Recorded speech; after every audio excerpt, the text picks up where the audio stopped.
जैंगी ने अपने सामने गिरने के करीब खड़े super large mechanical life form को देखा और उसकी आंखें उस बॉडी के पार्ट पर फोकस थी जो डिवाइन रिफाइनिंग से कट हुआ था। जैंगी के अपग्रेड के बाद शनलियान अब एक सुपरनैचुरल वेपन बन चुका था जिसमें ब्लैक चैरियट की पावर थी। ये लू कैरन की मैकेनिकल टेक्नोलॉजी के साथ इंटीग्रेट भी हो गया था जिससे ये और भी ज़्यादा पावरफुल हो गया था। लेकिन फिर भी ये सिर्फ एक होल क्रिएट कर सका उस super large mechanical life form की बॉडी में बिना उसे आधा कट किए। ये बात एक बार फिर जैंगी के मैकेनिकल सिविलाइजेशन के अंडरस्टैंडिंग को रिफ्रेश कर गई। वो लोग सच में बहुत अच्छी तरह से प्रिपेयर्ड हैं ह्यूमन वर्ल्ड की सरफेस को इन्वेड करने के लिए। मुझे लगता है कि एक white chariot class in human के लिए अकेला इस तरह के मैकेनिकल लाइफ फॉर्म के अगेंस्ट फाइट करना बहुत मुश्किल होगा। इवन जब जैंगी एक ब्लैक चैरियट लेवल एलियन का सामना करता तब भी उसे इतना ट्रबलसम नहीं लगता।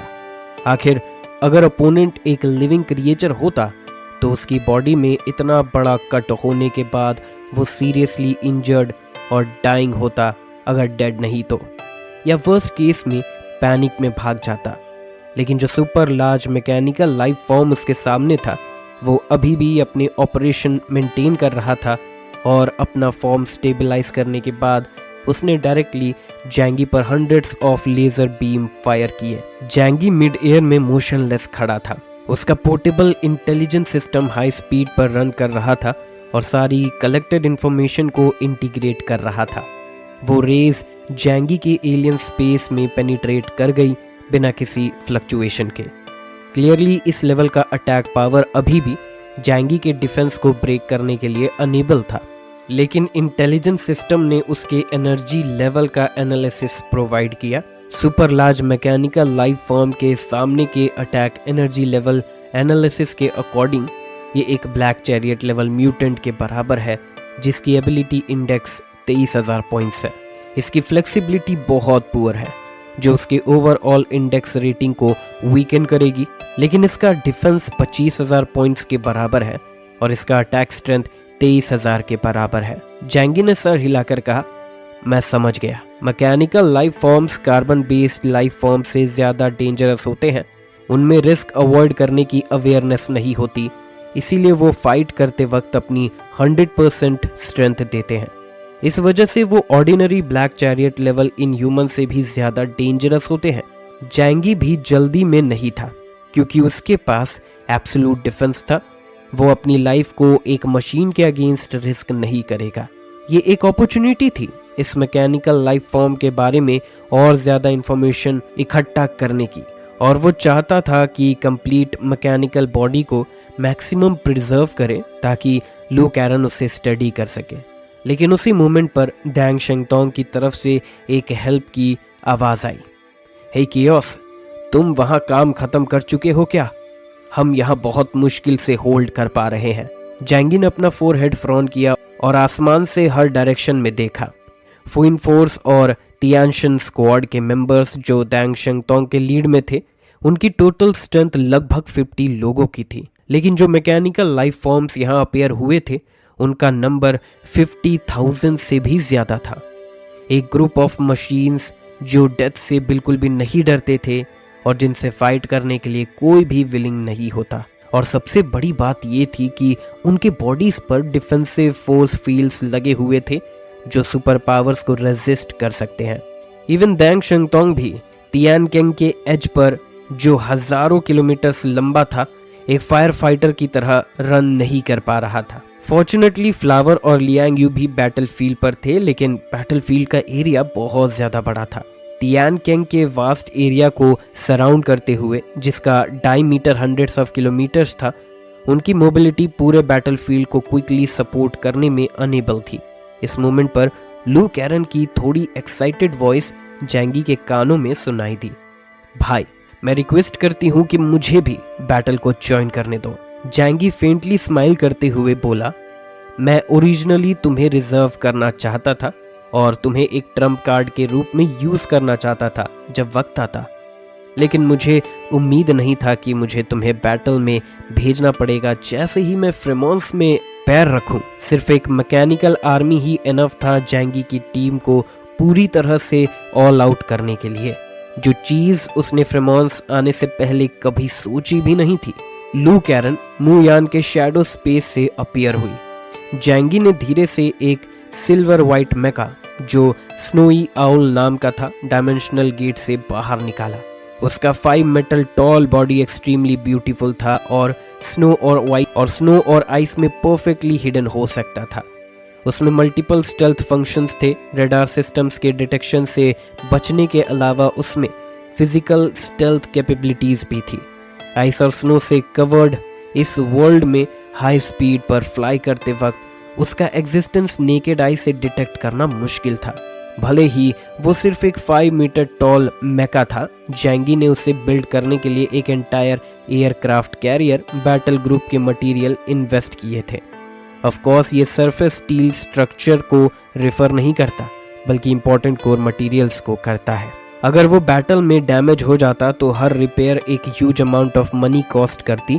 जैंगी के अलावा सच में बहुत कम ऑर्गेनाइजेशंस हैं जो इसे अफोर्ड कर सकती हैं, लेकिन करस्पॉन्डिंग चीज ये थी कि उसकी फाइटिंग पावर इनकम्पैरेबल थी।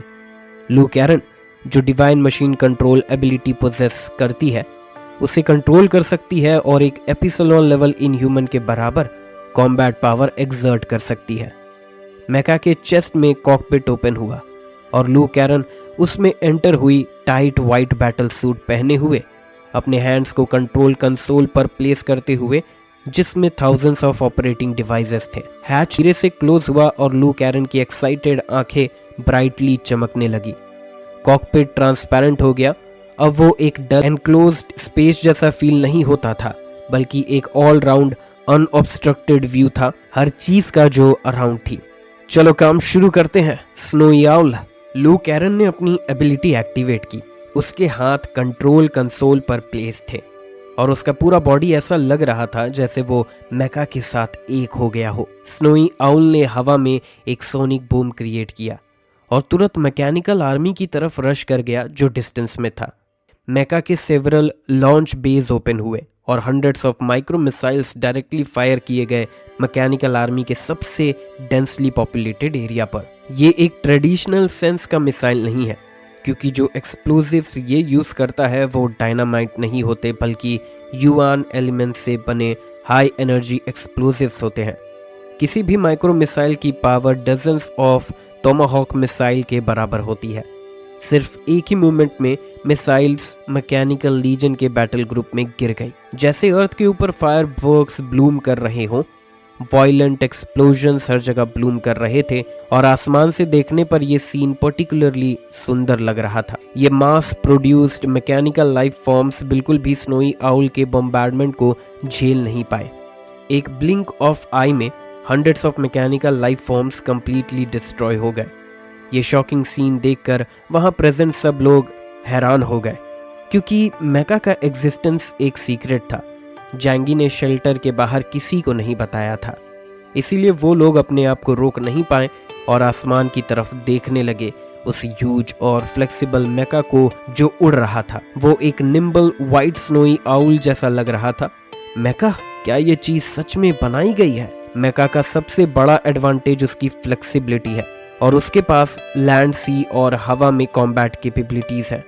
लू कैरन का एक राउंड ऑफ अटैक के बाद स्नोई आउल के ऑनबोर्ड सिस्टम ने डिटरमाइन किया कि ये बॉम्बिंग मेथड इनफेक्टिव है, क्योंकि बैटलफील्ड बहुत ज़्यादा बड़ा था।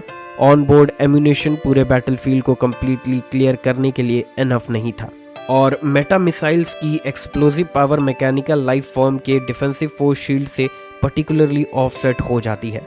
लू कैरन के मुंह के कॉर्नर्स थोड़े कर्ल हुए।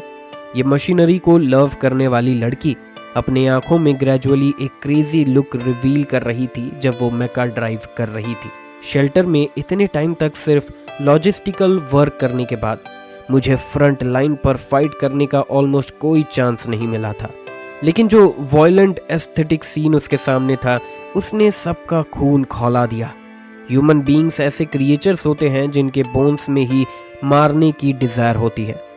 एक बार ये डिजायर जग जाए तो ये आउट ऑफ कंट्रोल भी हो जाती है। मीले मोड में स्विच करो। लू कैरन ने तुरंत एक्ट किया और स्नो आउल का राइट आर्म अपने बैक के पीछे स्ट्रेच हुआ और उसने एक ह्यूज स्वॉर्ड पुल आउट किया जो कंप्लीटली ये मेटल से बना हुआ था। ये वो स्ट्रॉन्गेस्ट मेटल मटेरियल है जो ह्यूमंस करंटली प्लैनेट पर प्रोड्यूस कर सकते हैं। लू कैरन अचानक आसमान से फॉल हुई, इतना फास्ट कि जब लोग उसे देखते उनके प्यूपल्स पर आफ्टर इमेजेस रह जाते।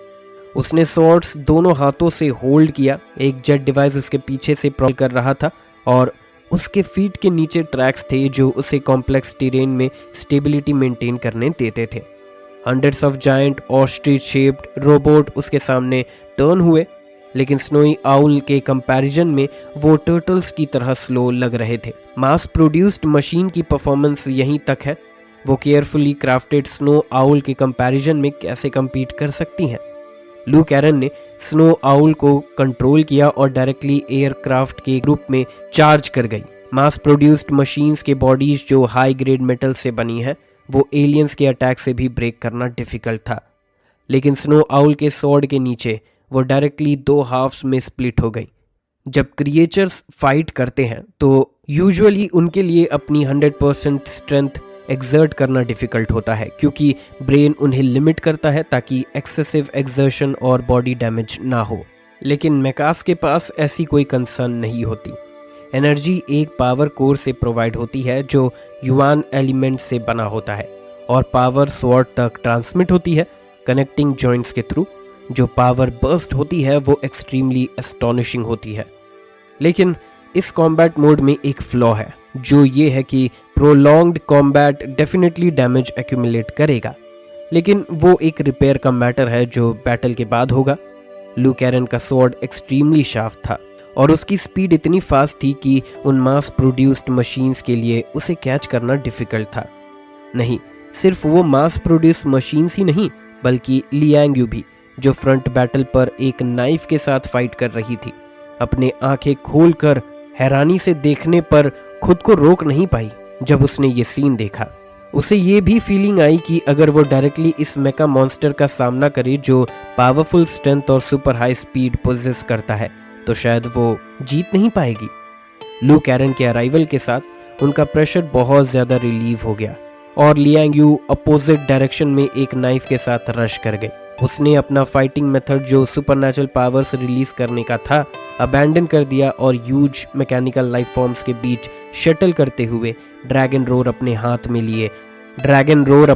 लिया, लेकिन उसका लॉन्ग स्वॉर्ड भी एक्यूरेटली एक के बाद एक मेका को दो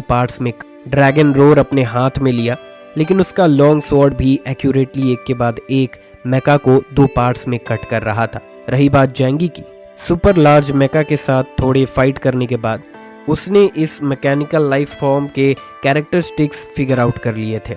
उसका मेन रिलायंस एलियंस के अगेंस्ट फाइट करने में डिफेंसिव फोर्स फील्ड, स्ट्रॉन्ग और ह्यूज मैकेनिकल बॉडी और पावरफुल एनर्जी कैनन था।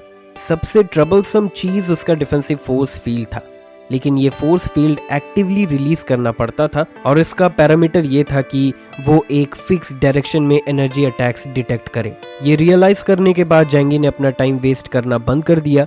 वो आसमान में खड़ा था और एंडलेस एनर्जी अटैक्स को अलाउ कर रहा था जो रेड एनर्जी हब से उसे अटैक कर रहे थे। होल वर्ल्ड की डिफेंस उसके लिए अनसॉल्वेबल थी। जैंगी ने नीचे super large mechanical life form को देखा, धीरे से अपना राइट हैंड स्ट्रेच किया और फिर उसे हार्ड क्लेंच किया। God's domain purification. जैसे ही उसने ये बोला, एक पावरफुल फोर्स जनरेट हुई पूरे स्पेस में, जिसका सेंटर वो super large mechanical life form था और सब कुछ सेंट्रल एरिया की तरफ स्क्वीज हो गया। Defensive force field all round defence बिना ब्लाइंड स्पॉट्स के प्रोवाइड नहीं कर सकता था। जब यह attack super large mechanical life form पर अप्लाई हुआ, बिशप वाइट की पावर ने डायरेक्टली उसके मेटल बॉडी को ट्विस्ट, क्रीकिंग साउंड एमिट करने पर मजबूर कर दिया। उसके 8 मैकेनिकल लिम्स के जॉइंट्स ट्विस्टेड ऑफ हो गए और ह्यूज मेन बॉडी एक फिस्ट के जैसे इनवर्ड कोलैप्स हो गया। जब जैंगी ने ये सीन देखा, उसने कंफर्म किया कि उसके जजमेंट में कोई गलती नहीं थी। एक मैकेनिकल लाइफ फॉर्म ही होता है। ये अपने इंटायर बॉडी को एक शील्ड के साथ प्रोटेक्ट नहीं कर सकता जैसे एक इनह्यूमन करता है, और इसकी रिएक्शन एबिलिटी स्ट्रॉन्ग इनफ नहीं है। लेकिन ये सर्टेन एबिलिटीज़ वाले black chariot class in humans के लिए खतरा पोजेस कर सकता है। जैंगी ने divine realm purification technique use किया और इस super large mechanical life form के डिफेंस में एक फ्लॉ फाइंड किया, जिससे उसका ह्यूज बॉडी इंस्टेंटली ग्राउंड पर गिर गया। लेकिन उसका मेन बॉडी अभी भी रेड लाइट फ्लैश कर रहा था और कंटिन्यूसली जैंगी को अटैक कर रहा था। मुझे सच में देखना है कि क्या कोई इसे कंट्रोल कर रहा है। कुछ सेकंड्स के बाद जैंगी ने फिर से divine realm purification attack use किया। इस बार वो super large mechanical life form जो ऑलरेडी पार्शियली डिस्ट्रॉयड था कंप्लीटली डिफीट हो गया, क्योंकि उसने बहुत सारे फ्लॉज रिवील कर दिए थे। आउट ऑफ कॉशन जैंगी डायरेक्टली स्पेस ट्रैवल करके super large mechanical life form के इंटीरियर में नहीं गया, बल्कि उसने पहले अपनी डिवाइन पावर यूज़ करके tens of thousands of silver vines में ट्रांसफॉर्म किया, जो टाइटली पूरे मैकेनिकल लाइफ फॉर्म के बॉडी को रैप कर गए। फिर वाइन्स उस गैप के थ्रू पोर हो गई जो उसने बनाया था और क्विकली पूरे इंटीरियर को ऑक्यूपाई कर लिया। तभी वो गैप के अलोंग फ्लाई करके मैकेनिकल लाइफ फॉर्म के इंटीरियर में एंटर हुआ। एंटर करने के बाद जैंगी ने डिस्कवर किया कि यहाँ कोई कंट्रोलर बिल्कुल भी नहीं था। ये सिर्फ एक बहुत सिंपल मशीन थी जिसके अंदर का स्ट्रक्चर एंटायरली इलेक्ट्रॉनिक था, शायद क्योंकि ये एक कंप्लीटली डिफरेंट सिस्टम था उन मैकेनिकल इक्विपमेंट से जो जैंगी डेली बेसिस पर देखता था। यहाँ कोई मेसी वायर्स नहीं थे, सिर्फ ह्यूज मशीन्स कंबाइन होके ऐसा फाइटिंग मशीन बनाई गई थी। क्या ये सिविलाइजेशन सच में एक सिलिकॉन बेस्ड सिविलाइजेशन है? जैंगी ने अपना चिन रब किया और सीक्रेटली सोचा, रोबोट सिविलाइजेशन? वो मशीन से बाहर वॉकआउट कर गया और बाहर का बैटल अभी भी बहुत फियर्स था। लेकिन 3 एपिसलोन क्लास कॉम्बैट फोर्सेस के एडिशन के साथ उन्होंने बैटलफील्ड पर एक एब्सोल्यूट एडवांटेज गेन कर लिया। लेकिन जैंगी ने कम्युनिकेशन चैनल से इंजरीज की न्यूज़ सुनी। फुइन फोर्स और गॉड टीम के मेंबर्स मशीन लाइफ फॉर्म्स के अगेंस्ट बैटल में इंजर्ड हो गए थे। आखिर मैकेनिकल लाइफ फॉर्म्स फाइट करते वक्त अपनी जान की परवाह बिल्कुल नहीं करते। 1, 10 या फिर 100, जब तक कोई बीइंग एनिमी के रूप में मार्क हो जाता है वो किसी भी कॉस्ट पर एलिमिनेट किया जाता है।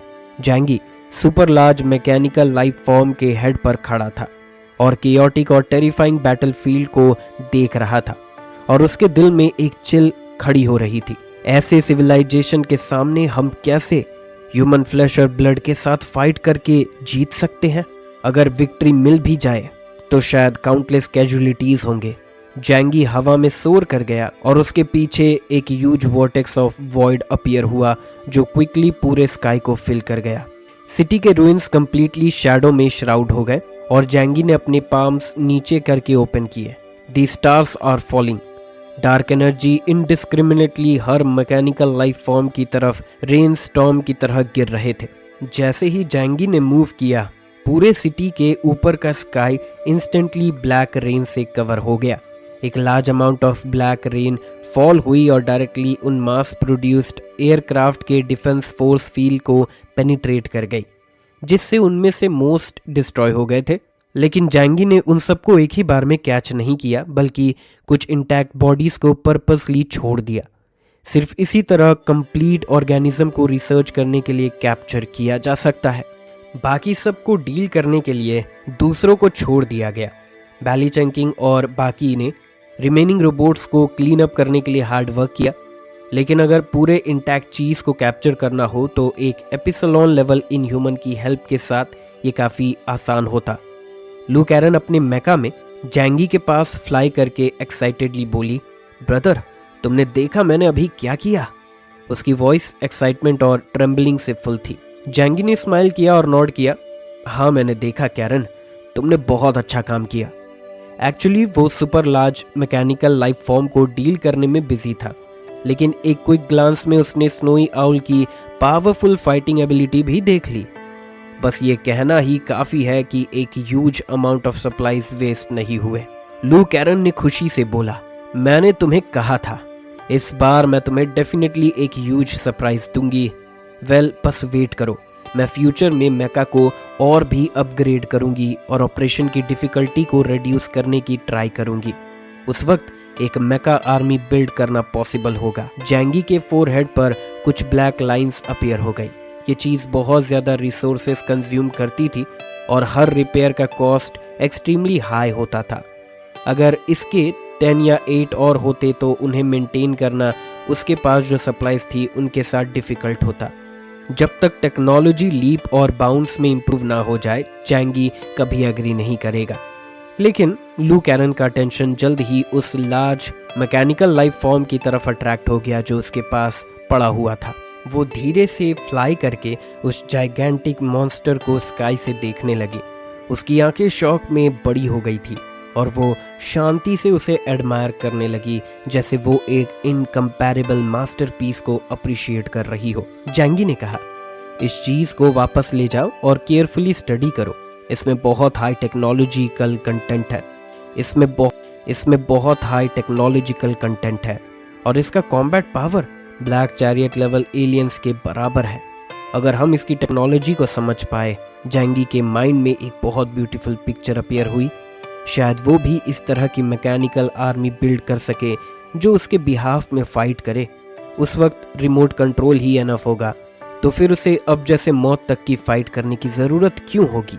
लेकिन जैंगी ये भी जानता था कि एक एडवांस सिविलाइजेशन जैसे मैकेनिकल सिविलाइजेशन के लिए भी एक लार्ज मैकेनिकल आर्मी के लिए super large mechanical life forms का मास प्रोडक्शन अचीव करना इम्पॉसिबल होगा। इसीलिए ये आइडिया सिर्फ सोचा जा सकता है। जब तक लू कैरन एक दिन एपिसिलॉन लेवल ब्रेक थ्रू ना कर पाए, तब तक सिर्फ ये एक पॉसिबिलिटी ही होगी। और मटेरियल्स और एनर्जी भी मेजर प्रॉब्लम्स हैं जो सॉल्व करने की ज़रूरत है। लू कैरन ने स्नो आउल को कंट्रोल किया, अपना mechanical arm super large mechanical life form की तरफ पॉइंट किया और जैंगी से कहा, ब्रदर, क्या मैं अंदर जाकर एक लुक ले सकती हूँ? जैंगी ने कहा, मैं जानता हूँ तुम एंशियस हो, लेकिन एंशियस मत हो। ये चीज़ बहुत बड़ी है। अगर तुम इसे स्टडी करोगी तो तुम 10 या आधे महीने तक इसे फिनिश नहीं कर पाओगी। इसीलिए मुझे इसे पहले साइड करने दो। मैं तुम्हारे लिए बाद में टाइम मिलने पर इसे स्लोली स्टडी करूँगा। लू कैरन ने अपना हेड शेक किया। मैं जानती हूँ, लेकिन मैं सिर्फ क्यूरियस हूँ कि ये ह्यूज चीज़ कौन सा एनर्जी कोर यूज़ करती है जो इसे कंटिन्यूसली रन करने देता है।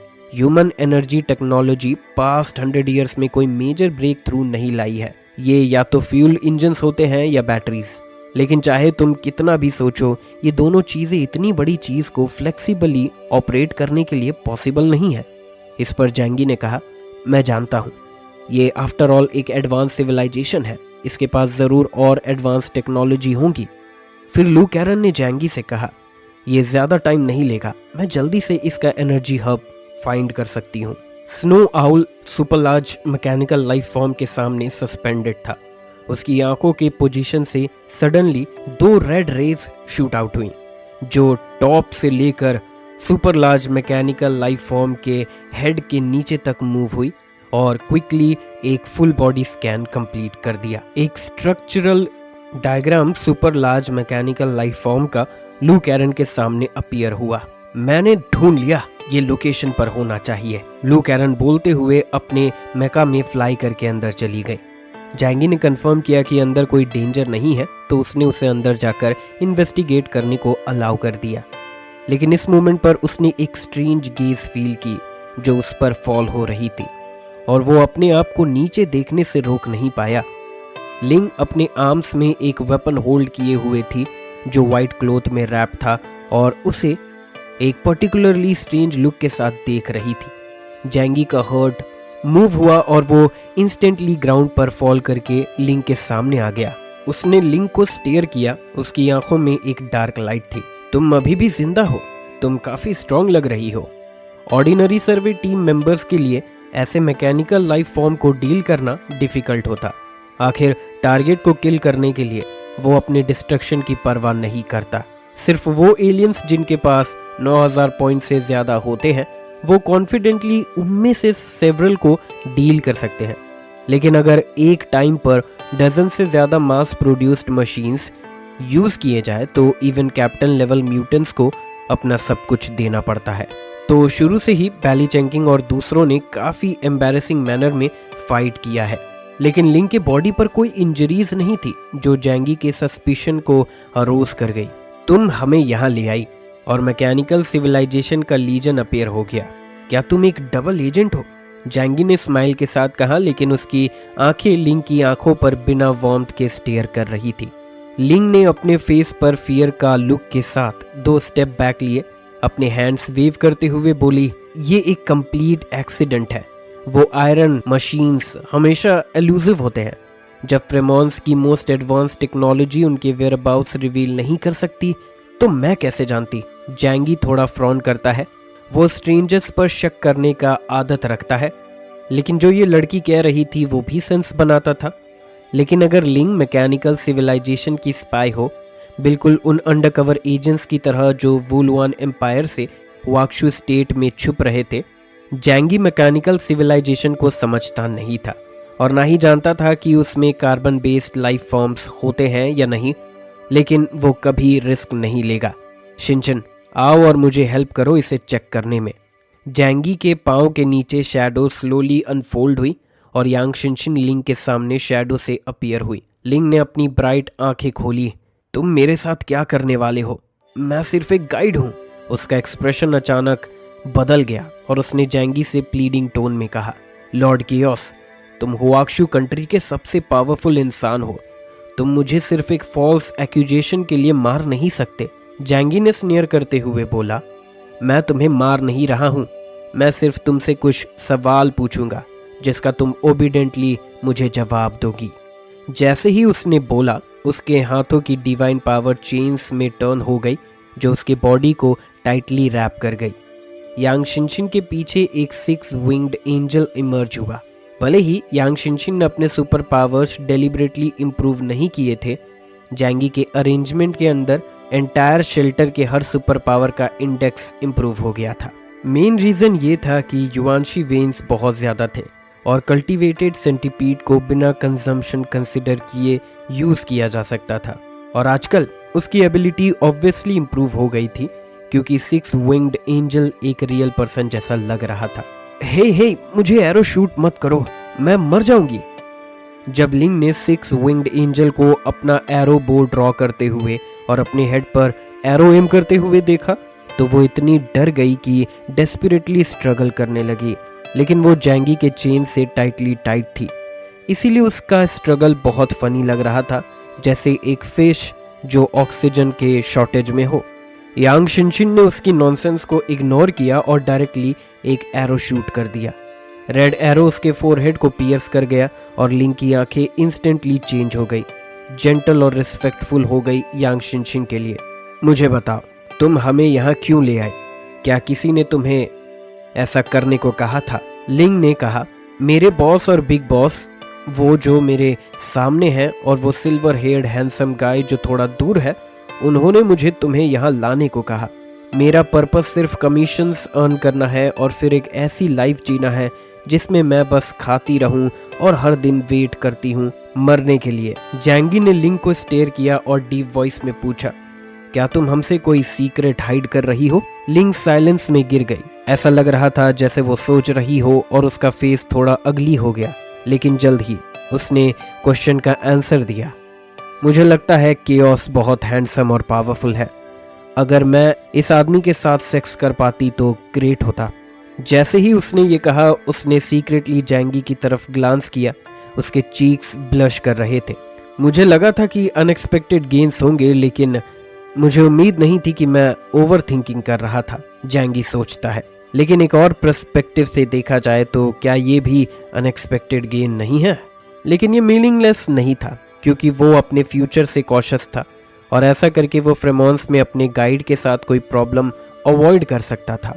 लेकिन मैं अभी फ्रेमॉन्स में आया हूँ और मैकेनिकल आर्मी से एनकाउंटर हुआ है। क्या ये सच में एक कोइंसिडेंस है? उसने अपने डाउट्स एक्सप्रेस किए, लेकिन यान शिनशिन स्माइल करते हुए बोली, ब्रदर, ये कोइंसिडेंस नहीं है। अगर तुम कंटिन्यूअसली सोचते रहोगे तो एक रिस्पॉन्स होगा, क्योंकि तुम उनके फुटस्टेप्स को चेज करते हुए आए हो तो उनसे मिलना रीजनेबल है। जैंगी ने नोट किया। बिल्कुल, वो भी मैकेनिकल सिविलाइजेशन के ट्रेसेस को लुक करना चाहता था। यांग शिनशिन की एबिलिटी लिफ्ट होने के बाद लिंग ने अपनी आंखें बड़ी की और जैंगी को स्टेयर किया। वो हॉट ब्रोकन लग रही थी और कांप रही थी। फिर उसने उसकी तरफ फिंगर पॉइंट करते हुए कहा, तुम ऐसा कैसे कर सकते हो? तुमने मेरी सारी प्राइवेसी छीन ली। अब उसे ऐसा फील हो रहा था जैसे वो वहीं पर मर जाएगी। क्या ऐसी चीजें दूसरों के सामने बोली जा सकती है? क्या तुम समझती हो कि एक लड़की के थॉट्स दूसरों को बताए जा सकते हैं? जैंगी ने विसल किया और अपनी आंखें दूर कर ली। अभी क्या हुआ था? अच्छा, मैं ओल्ड देंग और बाकियों को चेक करने जा रहा हूँ। जैंगी ने बोलना फिनिश करने के बाद उसने यांग शिनशिन को पुल किया और वहां से डिसअपियर हो गया। बैटलफील्ड तुरंत क्लीन अप हो गया था और बैली चेंकिंग और दूसरों ने डजन से ज्यादा complete mechanical life forms collect किए थे और दूसरों की बात, वो सब डिस्ट्रॉय हो गए थे। जैंगी ने ह्यूज बैटलफील्ड को देखा और कहा, मैं हमेशा फूड के साथ फ्रूगल रहा हूं और कभी एक ग्रेन ऑफ राइस वेस्ट नहीं करता।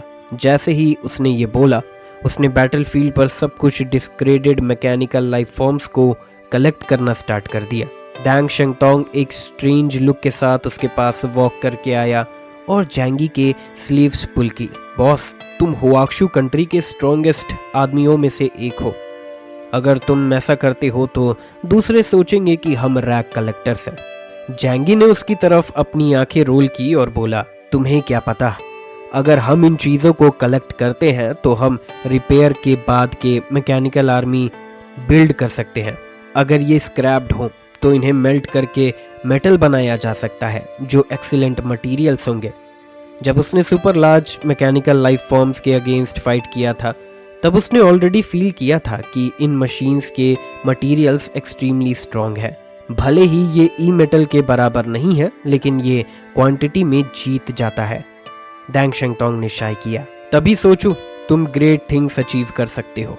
उसने सोचा और डिसाइड किया कि वो जैंगी के एग्जाम्पल को फॉलो करेगा और 2 मेकास पिकअप करके वापस ले जाएगा। लेकिन सबसे छोटा ostrich shaped mechanical life form 1 या 2 टन वेट कर रहा था और इतना लार्ज था कि उसके पास इसे रखने की कोई जगह नहीं थी। डैंग शंगतोंग ने फिर से आसमान की तरफ शाय किया। स्पेस रिलेटेड एबिलिटीज होना कितना कन्वीनियंट होता है। लिंग क्विकली उसके पास कैचअप कर गई, लेकिन उसका एक्सप्रेशन अब तक वापस नॉर्मल हो गया था और यह अनक्लियर था कि वो रियल था या सिर्फ एक प्रिटेंड कर रही थी। लेकिन जो चीज़ें हो चुकी थी उससे जैंगी और दूसरों को फ्यूचर में लीड करना होगा, तो शायद उसे ऐसा प्रिटेंड करना पड़ेगा। बॉस, तुम्हारे पास इतना बड़ा हार्वेस्ट है इस बार, क्या हमें? उसने अपने फिंगर्स रब किए डैंग शंगतोंग की तरफ स्माइल के साथ। वो पहले जैंगी से पेमेंट मांगती थी और उसे पता था कि जैंगी सबसे जेनरस है, लेकिन अब उसे थोड़ा एम्बैरेस्ड फील हो रहा था जैंगी का सामना करने में। डैंग शंगतोंग ने उसके लिए वहीं स्पॉट पर बिल सेटल कर दिया। Of course latest international currency use किया गया। इसके साथ तुम डायरेक्टली मेजर कंट्रीज के ऑफिशियल एजेंसीज के साथ सप्लाईज एक्सचेंज कर सकते हो। करेंसी एक इंडिस्पेंसेबल चीज है सिविलाइज्ड एरा में, सिर्फ इसके साथ ही मटेरियल्स फ्लो कर सकते हैं। ह्यूमंस को रिसोर्सेस एक्सचेंज करने की ज़रूरत होती है। जैंगी ने पूरे एरिया के मैकेनिकल लाइफ फॉर्म्स कलेक्ट कर लिए।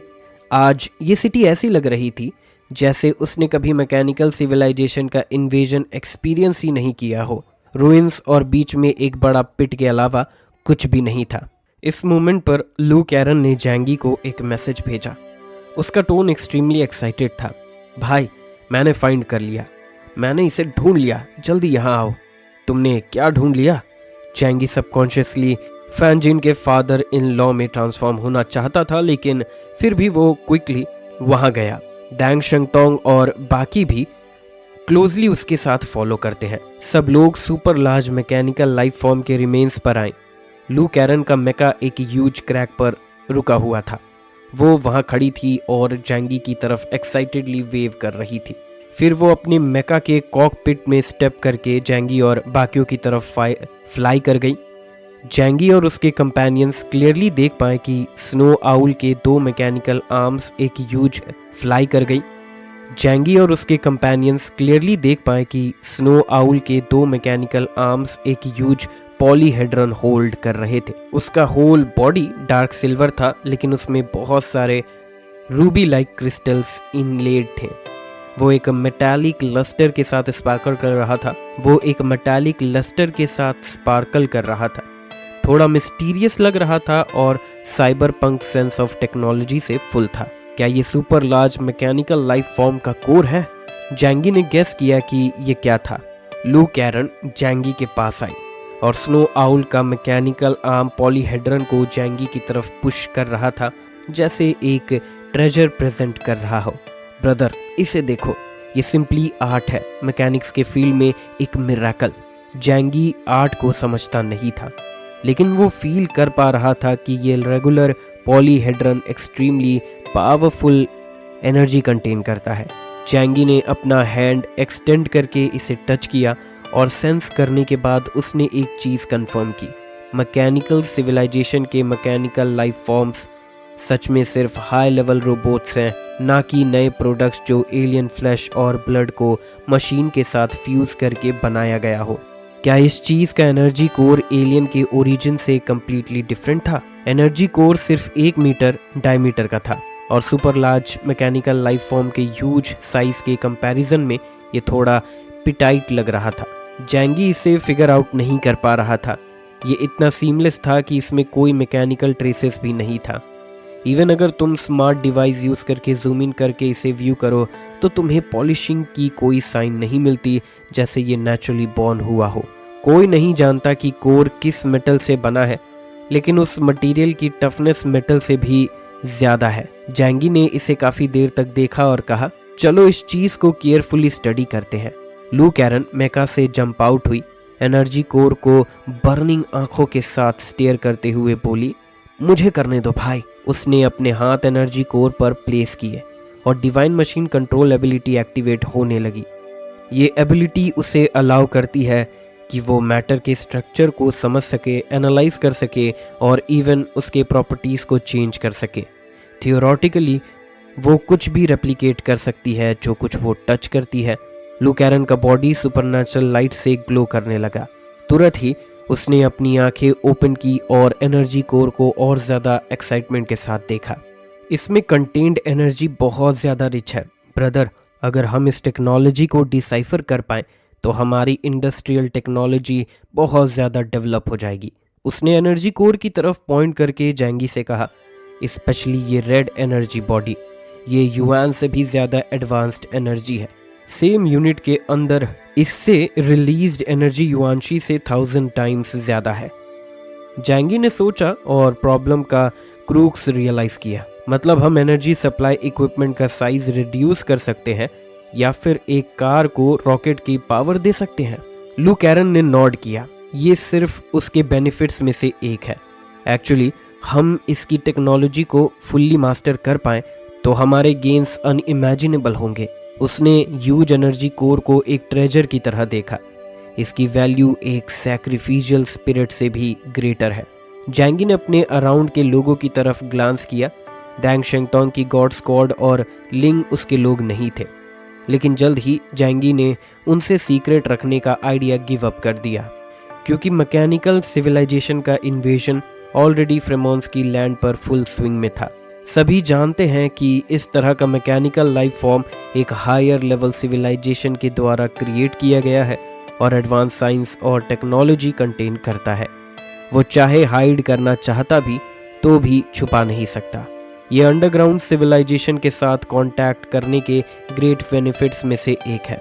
तभी तो दुनिया के इतने सारे कंट्रीज और पावरफुल फोर्सेस अपने ट्रूप्स और जनरल लॉस करने का रिस्क लेने के लिए रेडी होते हैं। अंडरग्राउंड एक्सप्लोरेशन कंडक्ट करने के लिए और जनरल लॉस करने का रिस्क लेने के लिए रेडी होते हैं। अंडरग्राउंड एक्सप्लोरेशन कंडक्ट करने के लिए। जैंगी ने इमोशन के साथ कहा, वेल मैं ये मैटर तुम पे छोड़ता हूँ। लू कैरन ने अपना हेड स्क्रैच किया और बोला, ये बहुत सारे कैलकुलेशंस इन्वॉल्व करता है, शायद मेरे लिए इसे अकेले हैंडल करना डिफ़िकल्ट होगा। जैसे ही उसने बोला, उसने अपने साथ खड़ी लड़की यांग शिनशिन की तरफ स्माइल के साथ देखा और कहा, शिनशिन को हेल्प करने दो। यांग शिनशिन ने नोट किया और जैंगी से विस्पर में कहा, मैकेनिकल लाइफ फॉर्म का कोर 3 पॉइंट में लाई करता है। पहला एनर्जी सप्लाई, दूसरा ऑपरेटिंग सिस्टम और तीसरा है मटेरियल। हमें ये समझना होगा कि ये कैसे काम करते हैं ताकि अगले टाइम हम कॉन्फिडेंटली उनका सामना कर सके। ब्रदर प्लीज़ इस बड़े से रोबोट को मुयान के शैडो स्पेस में रख दो और मुझे एक अनडैमेज मास प्रोड्यूस मशीन दो, मैं इसे केयरफुली स्टडी करूंगी। जैंगी ने नोट किया, ठीक है, मैं ये मैटर तुम पे छोड़ता हूँ। जैंगी खुद भी आइडल नहीं था, क्योंकि इस एरिया में large amount of mineral deposits discover हो चुके थे। नेचुरली उन्हें कलेक्ट करना ज़रूरी था। जहाँ भी वो पास करता वो एक स्वॉर्म ऑफ लोक्यूटस की तरह होता और सारे गुड चीज़ें उसके द्वारा एलियन स्पेस में कलेक्ट हो जाती और कोई रास्ता नहीं था। अदर स्ट्रेंज पीपल के पास पावरफुल फोर्स का सपोर्ट होता है, लेकिन जैंगी को अपने ऊपर रिलाई करना पड़ता है, इसीलिए उसने फ्रूगली जीना पड़ता है। लू कैरन और यांग शिनशिन ने कैप्चर्ड मैकास को लेकर मू यान के शैडो स्पेस में रिसर्च के लिए एंटर हो गए। बैटलफील्ड क्लीन करते वक्त जैंगी के कम्युनिकेशन डिवाइस ने सडनली एक कम्युनिकेशन रिक्वेस्ट रिसीव किया। वो पैंथियन का मेंबर था जिससे वो पहले मिल चुका था, God of fishing and hunting बोधाका। जैंगी ने थोड़ा स्माइल किया। मुझे उम्मीद नहीं था कि वो इतनी जल्दी ये सब ढूंढ लेगा। आखिर ये फ्रेमॉन्स की टेरिटरी पर था और ऐसे लार्ज स्केल वॉर उनकी आंखों से नहीं छुप सकता था। आसमान में सैटेलाइट सिस्टम वेजिटेरियन नहीं होता। जैंगी ने फिर भी कॉल आंसर किया। आखिर वो किसी और की टेरिटरी पर था और उसे रूल्स अबाइड करने पड़ते थे। जैसे ही वीडियो कनेक्ट हुआ, बोधाका का स्माइलिंग फेस अपीयर हुआ। मिस्टर केओस, हमने फार ईस्ट में एक स्ट्रॉन्ग बैटल वेव सेंस किया और अब सिर्फ तुम्हारी टीम फार ईस्ट में है। एक्सक्यूज मी, क्या वहाँ कुछ हो रहा है? जैंगी ने इसे हाइड नहीं किया। आखिर इसे हाइड करना इम्पॉसिबल था। हम अभी फार ईस्ट में आए थे और एक सिटी रूइन में मैकेनिकल सिविलाइजेशन के मूवमेंट्स इन्वेस्टिगेट करने गए थे। रिजल्ट ये हुआ कि हम एक मैकेनिकल आर्मी के द्वारा अटैक हुए, लेकिन अब सब कुछ ठीक है, हमने उन्हें डील कर लिया। जैंगी का टोन काम और रिलैक्स था, जैसे उसने अभी आफ्टरनून टी किया हो। बोधाका का एस्टोनिशमेंट जैंगी की आंखों से एस्केप नहीं हुआ। तुम कहना चाहते हो तुमने ऑलरेडी उस मैकेनिकल आर्मी को डील कर लिया? जैंगी नहीं जानता था कि बोधाका का एस्टोनिशमेंट कहाँ से आ रहा था, क्योंकि उसके लिए भले ही ये बैटल थोड़ा सडन था, लेकिन बिल्कुल डिफिकल्ट नहीं था। सिर्फ उसके कुछ एलियंस थोड़े से इंजर्ड हुए थे और बैटल में कोई भी मरा नहीं था। लेकिन वो कैसे जानता कि उस मोमेंट पर बोधाका कितना शॉक था? फ्रेमॉन्स में अनयूजुअल मूवमेंट्स होने के बाद उन्होंने टेम्पल से स्ट्रॉन्ग मैन को भी टीम लीड करने के लिए भेजा, ताकि प्रॉब्लम्स को मल्टीपल टाइम्स डील किया जा सके। लेकिन पैंथियन के 2 हाई लेवल एलियंस की डेथ और hundreds of thousands of elite soldiers के लॉस के बाद भी वो बैटलफील्ड पर कंटिन्यूअसली ग्राउंड लूज कर रहे थे। अब उनकी कैपिटल कैरन गिर चुकी थी और उन्हें पूरे फार ईस्ट रीजन को अबैंडन करने पर मजबूर होना पड़ा। लेकिन वाक्शु किंगडम की ये आर्मी ने सिर्फ 20 मिनट के अंदर ही एक इंटायर मैकेनिकल आर्मी को खत्म कर दिया। बोधाका अपने कानों पर भरोसा नहीं कर पा रहा था। फ्रेमॉन्स का एक सीनियर जनरल होने के नाते वो मैकेनिकल लाइफ फॉर्म्स के हॉरर को अच्छी तरह से जानता था और हर मैकेनिकल आर्मी में कुछ super large mechanical life forms जरूर होते हैं। रीजन सिंपल है, अगर ऐसे सुपर लार्ज मशीनरी ना हो तो एक्सकेवेशन वर्क तुरंत कंप्लीट नहीं हो सकता। एक सर्टेन पर्सपेक्टिव से देखा जाए तो ये मैकेनिकल लाइफ फॉर्म्स एक इंटीग्रेटेड वर्क और कॉम्बैट मशीनरीज होते हैं। उसे अभी भी याद था कि जब कैरन सिटी पर अटैक हुआ था तब 5 super large mechanical life forms ground से इमर्ज हुए थे और टेम्पल ऑफ द गॉड्स के एलियंस के लिए कोप करना मुश्किल हो गया था। स्पेशली वो डिफेंसिव फोर्स फील्ड जिसने multiple black chariot level aliens को हेल्पलेस फील करवा दिया था। उसने थोड़ा रिलक्टेंस के साथ पूछा, एक्सक्यूज मी मिस्टर केओस, तुम्हारी मैकेनिकल आर्मी का साइज कितना था? जैंगी ने थोड़ा सोचा और बोला, शायद 40,000 से 50,000 यूनिट्स। बोधाका ने अपना सलाइवा स्वॉलो किया। 40 to 50,000 यूनिट्स ये डेफिनेटली एक लार्ज मैकेनिकल आर्मी का स्केल था।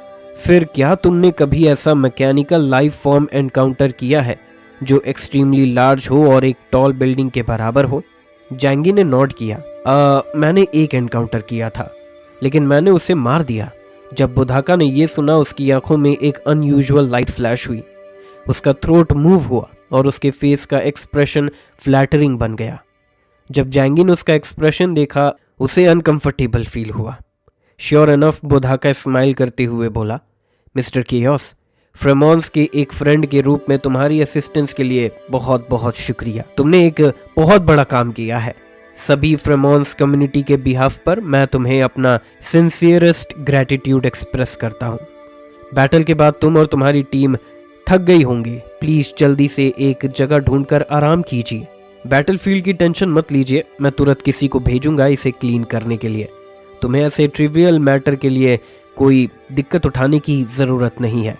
जब जैंगी पहली बार बोधाका से मिला था उसे ये बंदा बिल्कुल पसंद नहीं आया था, क्योंकि इस बंदे का फेस प्लीजिंग नहीं था और उसका बोलने और एक्ट करने का तरीका हमेशा से एक अजीब फीलिंग देता था। ये एक कॉम्प्लीमेंट नहीं था बल्कि सरकाज़म था। एक ट्रूली स्मार्ट पर्सन कभी दूसरों को फर्स्ट ग्लांस में ये नहीं दिखाता कि तुम स्मार्ट हो। जो लोग अपनी इंटेलिजेंस अपने फेस पर शो करते हैं वो पेटी होते हैं और किसी लॉस को टॉलरेट नहीं कर सकते। किसी को भी ऐसे पर्सन के साथ गेट अलोंग करना पसंद नहीं होता। जैंगी ने अपने हर्ट में स्नियर किया और उसके मुंह के कॉर्नर स्लोली कर्ल अप हो गए। क्या बोधाका सारे स्पॉइल्स लेना चाहता था? ऐसा लग रहा था जैसे वो यहाँ पर ऐसे ही नहीं आने वाला। इसकी ज़रूरत नहीं है। हम अभी भी छोटे चीज़ें जैसे बैटलफील्ड क्लीन करना खुद कर सकते हैं, और साथ ही ये मैकेनिकल लाइफ फॉर्म्स बहुत इंटरेस्टिंग लग रहे हैं। हम उन्हें खुद स्टडी करना चाहेंगे। जैंगी ने ये डेलिब्रेटली बोला। वो देखना चाहता था कि बोधाका का एटीट्यूड क्या है। बोधाका के फेस पर अभी भी स्माइल थी। दूर से आए हो, फ्रेमोन्स में बहुत ठंड है, इसलिए तुम्हारे लिए ऐसे काम करना सही नहीं होगा। हमारे पास फ्रेमोन्स में एक स्पेशल इंजीनियरिंग टीम है जो ऐसे काम के लिए रिस्पॉन्सिबल है। ये हमें करने दो। इस पॉइंट पर उसे सडनली ऐसा लगा जैसे उसने कुछ सोचा हो और अपना हेड स्लैप किया। चिंता मत करो। अगर तुम स्पॉइल्स के डिस्ट्रीब्यूशन के बारे में चिंता कर रहे हो तो एक सिंसियर फ्रेमोन्स मैन पर बिलीव करो। वो कभी अपने दोस्तों को थोड़ा सा भी लॉस सफ़र करने नहीं देगा। हम वैल्यूएबल मटेरियल्स को सॉर्ट आउट करेंगे और उन्हें तुम्हारे लिए उनके करस्पॉन्डिंग वैल्यू के अकॉर्डिंग स्टोर करेंगे ताकि तुम सही समय पर उसे वापस ले जाओ, या फिर हम उन्हें तुम्हारे लिए हुआक्शु कंट्री में भेज देंगे।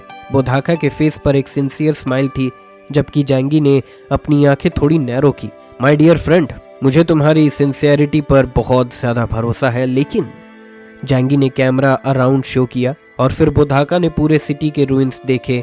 वहाँ एक भी मैकेनिकल लाइफ फॉर्म नहीं था और एक भी फ्रैगमेंट बचा भी नहीं था। शायद तुम्हें पता नहीं, मैं एक स्पेस एलियन हूँ।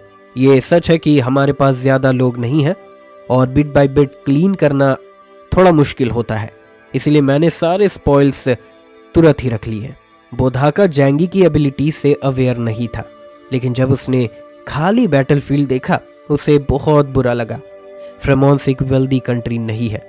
मैकेनिकल सिविलाइजेशन के साथ वॉर में उन्होंने कंसिडरेबल लॉसेस सफ़र किए हैं। अगर वो एक एंटायर मैकेनिकल आर्मी के सप्लाईज टेक ओवर कर पाते तो उनके लिए ये एक ह्यूज रिलीफ होता। लेकिन अपने नेबरिंग कंट्रीज़ के साथ जो तुम्हें हेल्प करने आए हो उनके साथ स्पॉइल्स के लिए compete करना सच में शेमलेस होता है। बोधाका ने कहा था कि पहले उन्हें तुम्हारे लिए कीप करना नाइस होगा और फिर तुम्हारे लीव करने पर तुम्हें वापस भेजना, लेकिन जब वो उनके हाथों में एक्चुअल आता तो वो डेफिनेटली सबसे वैल्यूएबल पार्ट अपने पास ही रखता। बोधाका की स्माइल उसके फेस पर फ्रीज हो गई। काफ़ी देर के बाद उसने एक फॉल्स स्माइल के साथ कहा, जैसा उम्मीद है लॉर्ड केओस से, लेकिन फ्रेमोन्स के जनरल के रूप में मेरे पास एक अनवेलकम रिक्वेस्ट है। जैंगी ऑलरेडी थोड़ा एनॉयड था उससे, लेकिन पहली बात उसने इस बार बहुत गेन किया था और दूसरी बात पैंथियन ने पहले उन्हें जो असिस्टेंस दी थी उसे कंसिडर करते हुए उसने पेशेंसली पूछा, क्या हो रहा है? बोधाका बोला, हम होप करते हैं कि योर एक्सीलेंसी हमें वो super large mechanical life form दे दे। हमें उन्हें स्टडी करना होगा ताकि हम उनके अगेंस्ट डील करने के लिए रास्ते ढूंढ सके। वो अभी बैटलफील्ड पर हमें बहुत दिक्कत दे रहे हैं। ह्यूमन सिविलाइजेशन के लिए मशीन सिविलाइजेशन के अगेंस्ट वॉर विन करने के लिए मुझे भरोसा है कि तुम डेफिनेटली हमें हेल्प करने के लिए विलिंग हो, है ना? ये बोलने के बाद बोधाका ने जैंगी की तरफ स्टेयर किया और ये कहना मुश्किल था कि उसकी आंखों में प्लीडिंग थी या कोरिशन। जैंगी के फेस पर स्माइल और भी स्ट्रांग हो गई। अच्छा, स्माइल बुधाका के फेस पर अपीयर होने से पहले ही उसने जैंगी के नेक्स्ट वर्ड सुन लिए। मेरे पास वर्ल्ड की बेस्ट टीम है, वो इसे क्रैक करने के लिए हार्ड वर्क कर रहे हैं। मैं तुम्हें इंटेलिजेंस शेयर करूंगा जब टाइम आएगा। बुधाका एंशियस हो गया। उसे बहुत अच्छी तरह पता था कि उस super large mechanical life form के बॉडी के अंदर कितनी इंपॉर्टेंट चीजें हिडन है। फ्रेमोन्स के लिए भी उनके स्ट्रॉन्गेस्ट मैन को एक कैप्चर करने में बहुत लंबा समय लगा था। एक बार वो स्पेशल एनर्जी बॉडी क्रैक हो जाए तो ये पूरे फ्रेमोन्स की साइंस और टेक्नोलॉजी को हंड्रेड्स ऑफ ईयर्स तक एडवांस करने के लिए एनफ होगा। मिस्टर केओस, हम फ्रेमोन्स में सबसे प्रोफेशनल टीम रखते हैं। जैंगी ने अपना हाथ स्ट्रेच करके उसे इंटरप्ट किया। मिस्टर बुधाका, क्या तुम सीरियस हो? जैंगी ने बुधाका के फेस को हाफ स्माइल के साथ स्टेयर किया। टेक्नोलॉजी के लेवल के बारे में क्या तुम फ्रेमोन्स मेरे साथ बात कर सकते हो? बुधाका ने अपने मुंह को ओपन किया, लेकिन फिर भी गिव अप करने के लिए अनविलिंग था। बस यही है, हम इसे खुद हैंडल करेंगे, जैंगी ने कोल्डली कहा। ठीक है, बाद में देखते हैं। ये बोलने के बाद जैंगी ने डायरेक्टली कॉल एंड कर दिया। अगर जैंगी ने यहाँ गेन होने वाले बेनिफिट्स नहीं देखे होते तो अपने टेम्पर के हिसाब से वो अपने लोगों को कब का ले जा चुका होता। मैं तुम्हें हेल्प करने आया हूँ और तुम्हारी एटीट्यूड तो देखो। लेकिन अब अगर फ्रेमोन्स के लोग उसे रिक्वेस्ट भी करें वापस जाने के लिए, वो कभी वापस नहीं जाएगा। मैकेनिकल सिविलाइजेशन ये एक ह्यूज ट्रेजर है। जैंगी स्माइल करते हुए और ज्यादा मैकेनिकल लाइफ फॉर्म्स कलेक्ट करने का प्लान बना रहा था। City of सामारान। जैंगी के वीडियो कॉल रखने के बाद बुधाका ने गुस्से से उसे 3-4 गालियां दी। उसने थोड़ा सोचा और पहले गुड गाय एलेक्सी को फाइंड करने गया। पेरुन, और उन्हें वही करना चाहिए जो हम उन्हें बोलते हैं। वो ऐसे घमंडी एक्ट कैसे कर सकते हैं? और तो और उसने एक मैकेनिकल आर्मी डिफीट किया और सारे बेनिफिट्स अपने लिए ले लिए। वो सारे रिसोर्सेस फ्रेमोन के हैं। बुधाका ने एलेक्सी के सामने वाइल्डली कंप्लेन किया। एलेक्सी शांति से उसे सुन रहा था और सरप्राइज में पूछा, क्या हमने उनसे हेल्प मांगी नहीं थी? तुम उन लोगों के साथ जो हमें मदद कर रहे हैं अच्छी एटीट्यूड नहीं रख रहे हो। बुधाका एक मोमेंट के लिए पॉज हुआ, फिर अपना हाथ वेव करते हुए बोला, ये नेचुरल है कि वो हेल्प करने आए हैं। आखिर हम पैंथियन के लोगों ने पहले तुम्हें उनकी हेल्प करने के लिए भेजा था, लेकिन अब वो हमें कैसे रीपे कर रहे हैं? उन्होंने इंपॉर्टेंट रिसोर्सेस ले लिए हैं जो ओरिजिनली हमारे हैं। वो हमारे फ्रेमोन्स का स्टफ है।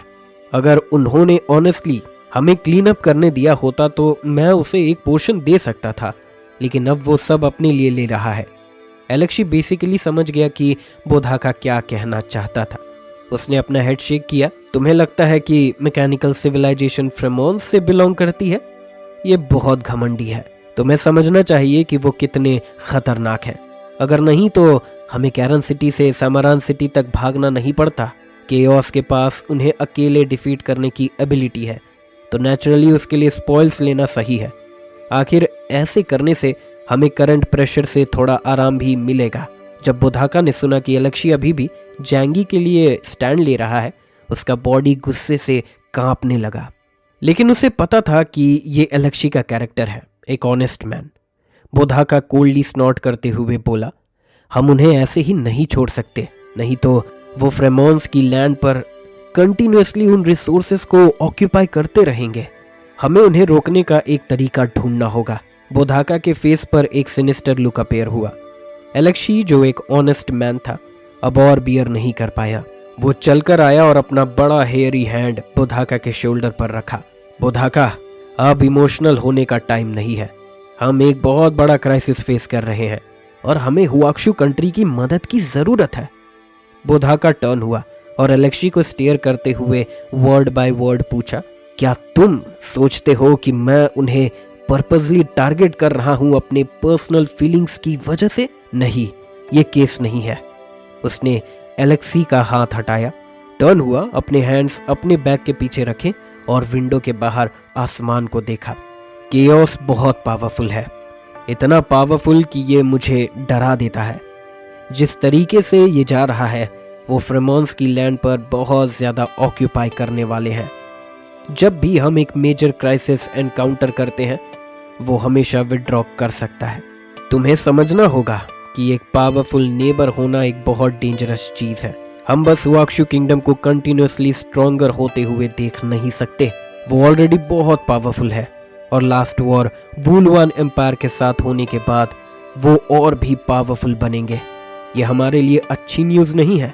उसने अपने टोन को एम्फसाइज किया। एक पड़ोसी जो बहुत ज़्यादा पावरफुल हो वो डेफिनेटली एक अच्छा पड़ोसी नहीं होता। एलेक्सी को लग रहा था कि उसने बुधाका के थॉट्स समझ लिए। उसने आगे कुछ नहीं कहा, लेकिन बुधाका टर्न हुआ और उससे बोला, चलो हम मौलाना के पास चलते हैं, पैंथियन का स्ट्रॉन्गेस्ट मैन और फ्रेमोन्स वायलेंट एजेंसी का हेड। भले ही वो डायरेक्टली फ्रेमोन्स के एडमिनिस्ट्रेटिव अफेयर्स के लिए रिस्पॉन्सिबल नहीं थी, लेकिन सारे इंपॉर्टेंट वॉर टाइम एक्शंस को उसके अप्रूवल के बाद ही एग्जीक्यूटिव ऑफिसर्स नीचे एक्शन ले सकते हैं। एलेक्सी ने थोड़ा सोचा और फाइनली नोट किया। उसे कॉम्प्लिकेटेड प्रॉब्लम्स के बारे में सोचना पसंद नहीं था, लेकिन बुधाका के वर्ड्स उसके लिए थोड़ा सेंस बनाते थे। इसीलिए उसने डिसाइड किया कि वो जाकर सुनेगा कि दूसरों का क्या कहना है। बुधाका और एलेक्सी मौलाना के रेसिडेंस पर आए और वेटर ने उन्हें रोक दिया क्योंकि वो उस वक्त ट्रेनिंग कर रही थी।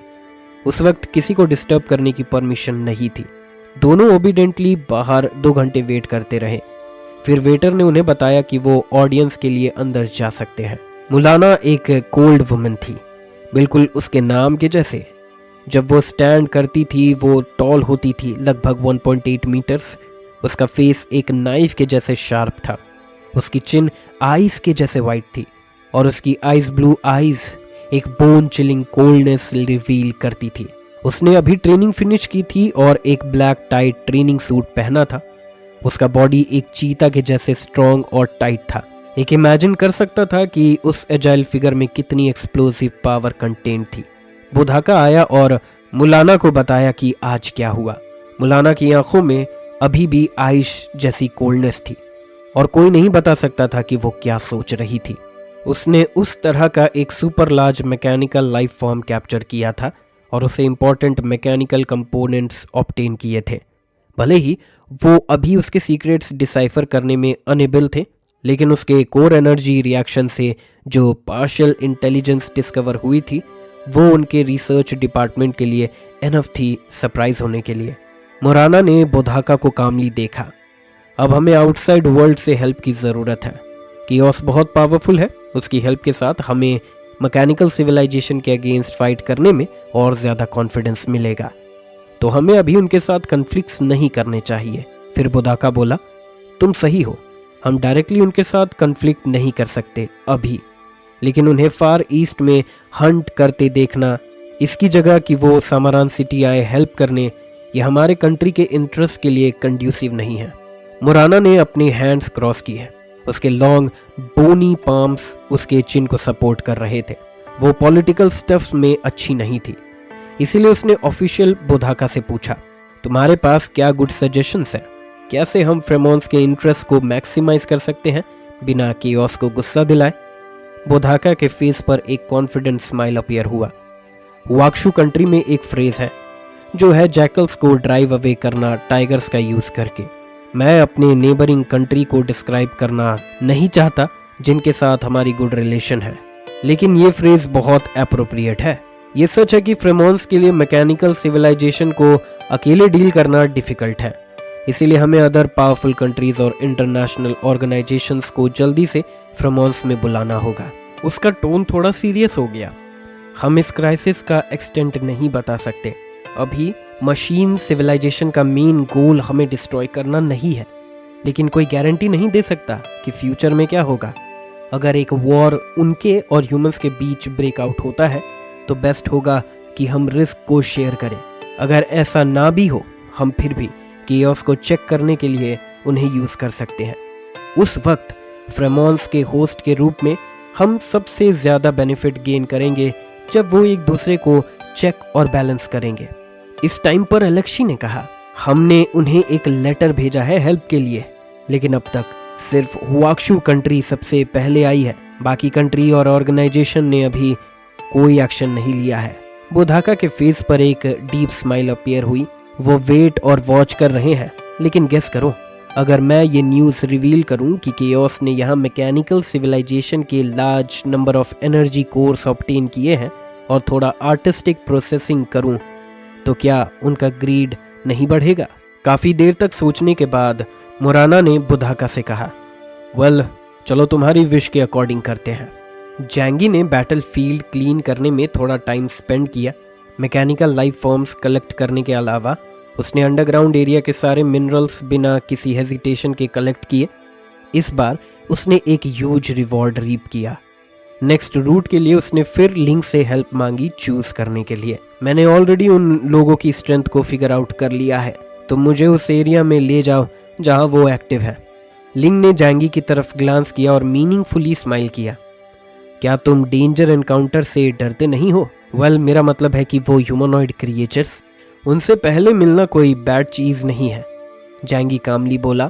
और साथ ही अगर मैं जीत नहीं भी पाया तो मेरी strategic retreat skill world class है। अब मैं एक पर्सन ऑफ स्टेटस हूँ, मैं बस ये नहीं कह सकता कि मैं भाग रहा हूँ। स्ट्रेटेजिक रिट्रीट एक गुड टर्म है इसके लिए।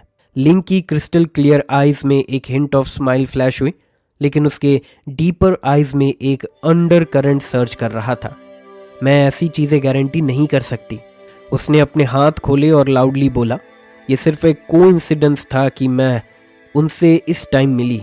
मैं इन फियरलेस आयरन से फिर से नहीं मिलना चाहती। अगर तुम फ्रेमॉन्स के सारे चेंजेस के साथ कंटिन्यू करना चाहते हो तो बेस्ट होगा कि तुम उनके ऑफिशियल लोगों के साथ कोऑपरेट करो।